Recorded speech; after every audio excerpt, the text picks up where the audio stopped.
ይሄ ከሆነ በኦነርስ በኩል በዲቨሎፐርስ በኩል ይሄ ሆቴል አልሚዎች ምን ቢያደርጉ ጥሩ ነው የሚለው ላይ እናወራ። አንደኛ የመጀመሪያው እኔ በባለሙያ ማመን ይፈልጋል።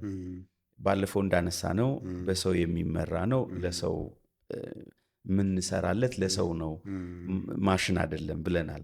ስለዚህ እንዲህ ከሆነ ምን ቢያደርጉ ጥሩ ነው ካልከኝ የመጀመሪያው በባለሙያ ማመን፣ ሁለተኛ ባለሙያ ደግሞ መምረጥ መቻልም ያስፈልጋል ነው። ባለሙያ መምረጥ ያስፈልጋል።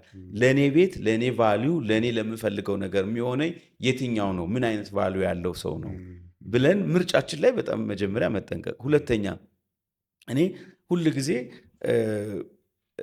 ምለው ምንድነው ካልከኝ በቃ ጥሩ የሚያድግ ጥሩ አቲቲዩድ ያለው ጥሩ ኢንቴግሪቲ ያለው ሰው በደንብ ማደግ የሚችል እና ኤክሰርሳይዝ ያደረገን ሰው ማምጣት ሙያ ልሰጠው ይችላል፣ እየተባበርክም ታመጣዋለህ። ግን የተበላሸ ነገር አምጥተህ በኋላ በሙሉ ነው የሚያበላሽብህ። ባይዘው እንደዛ እንዳይሆን ምርጫ ላይ መጠንቀቅ አንድ